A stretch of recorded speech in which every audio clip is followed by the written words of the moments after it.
Il a vendu son âme au diable.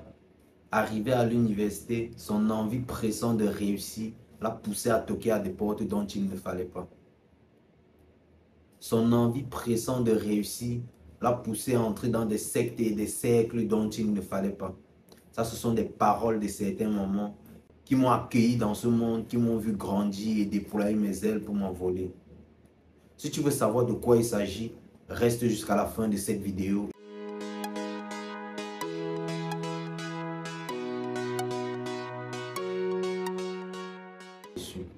Bonjour et bienvenue dans cette nouvelle vidéo. Si c'est ta première fois de passer par là, n'oublie surtout pas de t'abonner et d'activer la cloche de notification pour ne pas rater mes prochaines vidéos. Si tu es en Europe ou en Afrique, notamment au Cameroun, et que tu as pour rêve, pour envie de construire ta maison, tu es tombé sur la bonne vidéo. Je te conseille vivement de contacter Gold Building Company, car c'est cette société-là qui transforme des rêves en réalité, des pensées, des projets en produits finis et palpables. Si tu fais dans la restauration et l'événementiel, nous vous fournissons nos services et des services de qualité. N'hésitez surtout pas de nous contacter en cas de besoin. 2017 a été pour moi une année de joie, de bonheur, de succès et de malheur. 2017, j'arrive en terminale sortant fraîchement de la première avec les rêves dans la tête et l'envie de passer mon baccalauréat. 2017, c'était cette année-là où j'avais connu pour la première fois c'était quoi la maladie, c'était quoi des questions existentielles, c'était quoi voir sa vie en train de défiler entre ses yeux. 2017, c'était surtout cette année-là de joie parce que je venais de passer mon baccalauréat et une belle période. En 2017, j'arrive en terminale et tout se passe normalement. Le premier événement marquant, le deuil de ma tante. Et puis je retourne pour la première fois à l'ouest depuis mon départ. Je rencontre la famille, des amis d'enfance. Les choses ont changé. Plus rien n'est comme avant. Un bon moment. Et puis il fallait retourner. Je retourne sur Douala et je continue l'école. Je fais une petite période de maladie dont je me remets tout naturellement. Et ça se passe bien.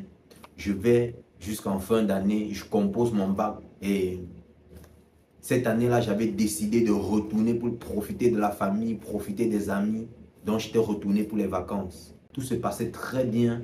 La famille, on profitait de la vie, on profitait des merveilles du village. Après mon résultat du baccalauréat dont j'avais passé, bien évidemment, il fallait que je retourne sur Douala, commencer le cours de langue.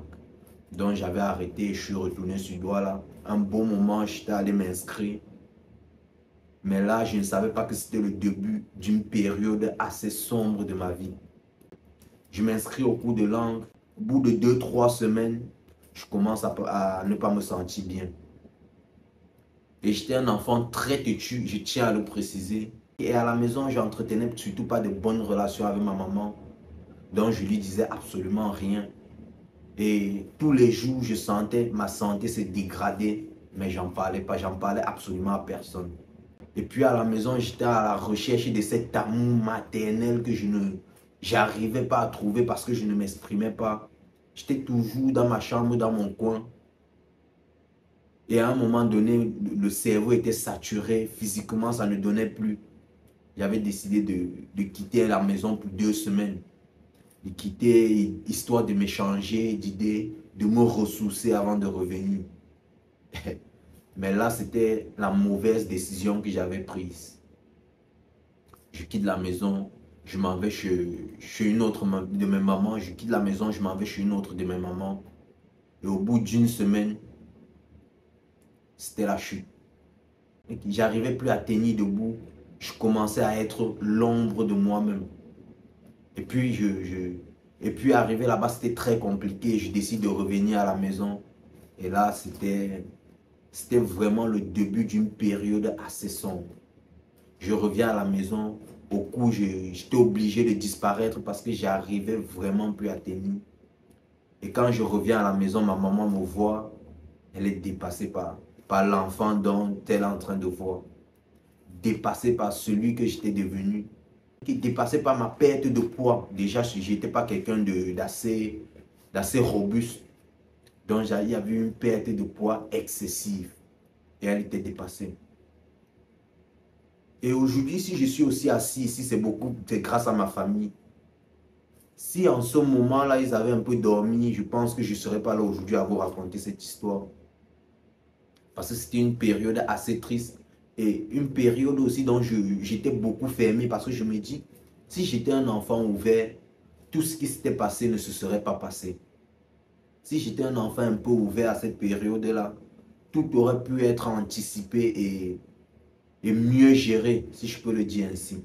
Les choses commencent à aller de mal en pire. Vous savez, les mamans africaines, on commence les sorties, on va chercher ce qui ne va pas. Bref. Et puis, les choses allant de mal en pire. Et en cette période aussi, elle avait déjà un voyage de prévu dont elle voulait bien évidemment annuler. Et on l'avait convaincu de ne pas annuler ce voyage, d'effectuer le voyage. Et cette période, c'était ma maman biologique qui était venue m'assister. Et c'est où j'ai appris à lire dans les yeux d'une personne la souffrance. Cette période, j'avais vu c'était quoi la souffrance dans les yeux d'une personne. Te placer et regarder quelqu'un dans les yeux sans qu'elle ne dise un mot, tu réussis à lire plus de 10 000 mots dans un silence triste. Dans ses yeux, je voyais les peines, je voyais les pleurs et ce sentiment qu'elle n'arrivait pas à exprimer. Et je me souviens, c'était la même période où elle venait d'accoucher de ma dernière petite soeur. Et c'était assez difficile. Assez difficile, beaucoup plus pour elle. Parce qu'elle venait de mettre un enfant au monde et elle voyait un autre parti. C'était assez difficile. Et en plus de tout ça, il y avait tout ce qui se racontait. Il est allé à l'université, il est rentré dans des sectes. Et il voulait vite réussir, il a toqué à des portes. Mais pourtant, c'était rien de tout ça. Je n'étais même pas allé à l'université cette année-là. J'avais décidé de ne pas aller à l'université pour me concentrer sur les cours. Étant toujours têtu, bien évidemment, on m'avait proposé d'aller dans un hôpital de Douala, j'avais refusé. Et refusé sans donner des explications. Et beaucoup plus tard, ma maman m'avait fait comprendre que elle se disait que j'avais refusé d'aller à l'hôpital parce qu'elle savait, parce que pour elle, j'étais conscient de ce qui m'arrivait. Donc, les gens avaient tellement parlé et vu aussi ma décision, elle avait commencé vraiment à croire que j'étais rentré dans un truc. Et c'est pour cela que je refusais d'aller à l'hôpital. Pourtant, non. Je refusais d'entrer dans cet hôpital particulièrement. Pourquoi? Parce que bien avant moi, j'avais connu des personnes qui étaient rentrées et étaient mortes. Ma tante, deux de mes amis au quartier, mon voisin le plus proche, lui aussi, il était rentré là-bas et il était mort. C'était tout simplement la raison pour laquelle j'avais refusé d'aller à cet hôpital. Moi, je me disais, si je devais mourir, je préférais que ma mort me retrouve à la maison que d'y aller dans cet hôpital, bien sûr.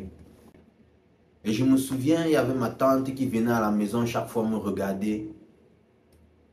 Les choses allaient tellement mal qu'à un moment, moi-même, je ne croyais plus que je pouvais m'en tirer.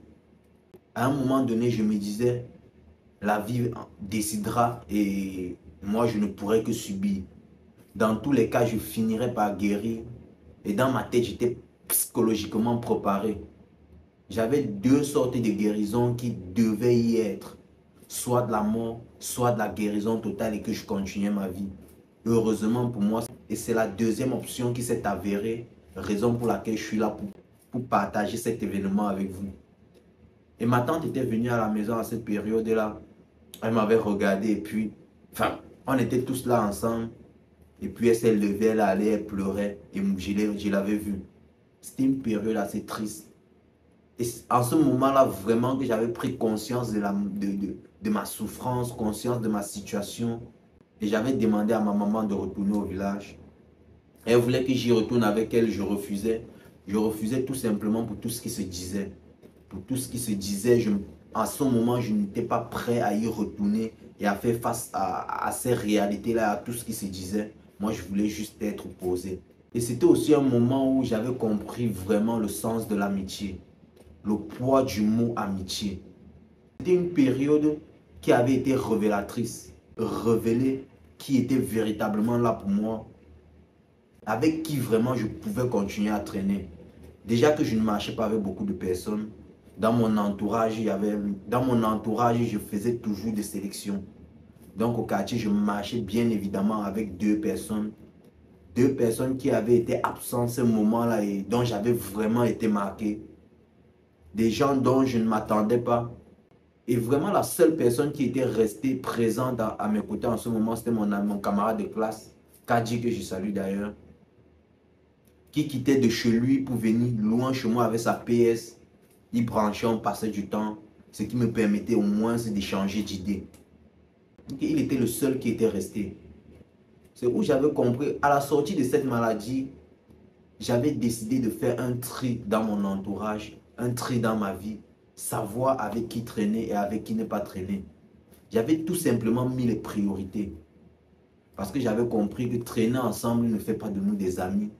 Traîner ensemble ne fait pas de nous, ne crée pas forcément un lien fraternel ou un lien d'amitié pur et vrai. C'était la première fois que je disparaissais. Et puis des gens qui n'arrivaient pas à comprendre mon choix de vie et ma nouvelle direction. Mais j'étais le seul à comprendre ce qui était prioritaire pour moi. J'étais le seul à effectuer mes choix, même si personne ne les comprenait. J'étais convaincu d'être maître de ma vie. J'avais compris que j'étais le seul qui avait le pouvoir sur ma vie. Le choix de mes actes et essayer tant bien que mal d'assumer les conséquences. Une période qui m'a réellement révélé le visage des hommes et de comprendre un peu c'est quoi la vie. Des gens qui sont fiers à tenir des discours dont ils ne connaissent absolument pas. Des gens qui sont là au lieu de te soutenir, vont te donner des coups de masse quand tu es par terre. C'est ça la vie. La vie est un champ de bataille et c'est à chacun de trouver sa place. À chacun de se battre pour atteindre ses objectifs.